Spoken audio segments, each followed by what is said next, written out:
So I went over to Perth, and I was at the Special Air Service Regiment, but I was a black hat. And when I saw these guys, you know, jumping out of planes and being spat out of submarines and running all around the world, I thought, oh man, this is it. So I shut my mouth, I trained hard, you know, didn't drink, didn't smoke, wouldn't eat fatty foods, just trained and trained and trained and trained, and did my selection course and got in. And stayed there for about 5 years, but in 1992 they activated this Cambodia mission. You know, the government said that they were going to assist in the electoral process in Cambodia, so that was my first involvement overseas with the United Nations. How did you feel about going over? Oh, great! I was really excited. It wasn't considered a particularly life-threatening kind of a mission, other than landmines everywhere, which they constantly went over. But yeah, I couldn't wait. And once I got over there, that was it for me. That's all I wanted to do: just keep travelling and experiencing new things and having adventures.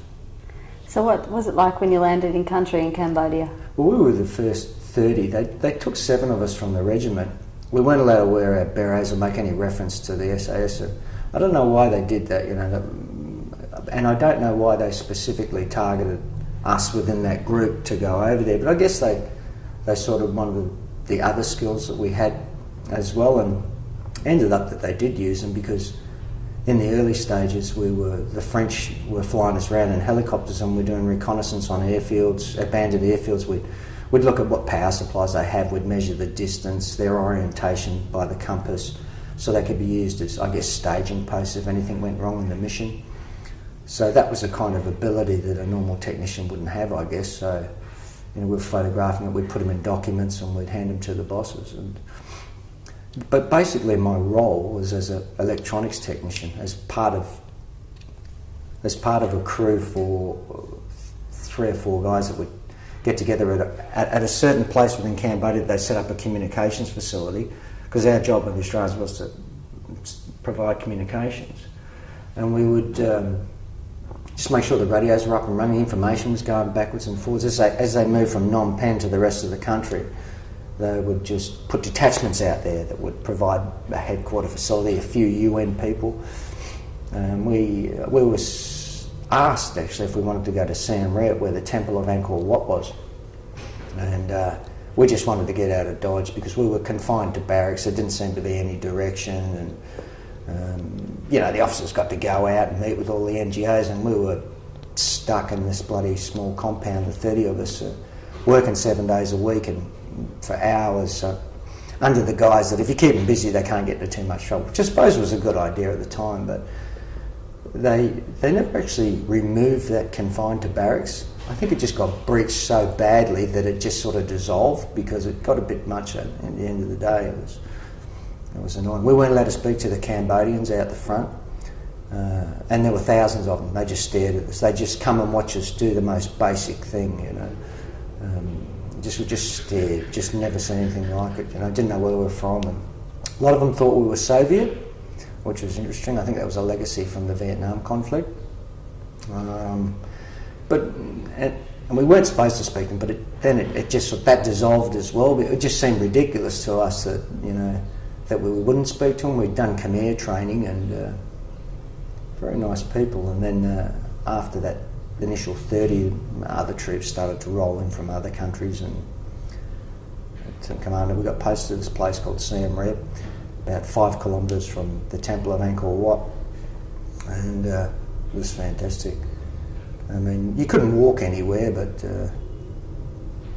the people were nice, you know. I think they'd had enough of fighting, and our area generally wasn't too bad. There's only a few incidences. They attacked the airfield there, and the DK troops did, and some Austrian tourist that had come over with his girlfriend tried to escape and went straight to the airport, got shot in the leg, and you know, they pumped the town with mortars every now and again, but nothing too bad. And the commander, General Long Sapir, he was they said he was Cambodian, he was actually a chemical engineer from Vietnam, and his he was in charge of the military district that encompassed the Siem Reap area. He'd won a very decisive battle about a year before, and it was the first time that a big defeat was inflicted on the Khmer Rouge, so that area was generally safe. He was really a good general, and his men were tough, so the Khmer Rouge sort of steered off in another direction. And there's all this talk about free and fair elections was coming up too, so I guess they were waiting.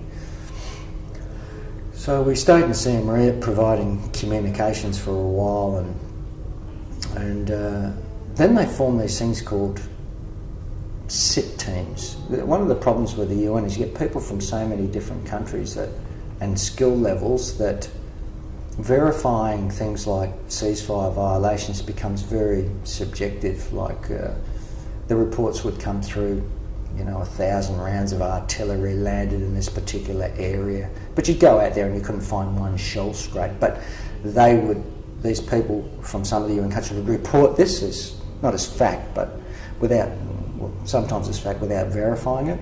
So they perform these, organise these strategic investigation teams. And I think it only run for about 6 weeks. There was 3 or 4 of them. And I was with a couple other guys, and the commander was Major David Delius from the Queen's Regiment, very well spoken. Spent time as the English officer over in the French Foreign Legion and that, but we'd just travel around and they would fill us everywhere we went. The Khmer, it's not traditional, but it's something that they bring you in and fill you full of Hennessy brandy at every stop, so that when you get to your destination you're so blind, rotten drunk that your faculties aren't working properly and you report whatever they tell you. But we managed to sort of avoid much of the drinking and get the facts back.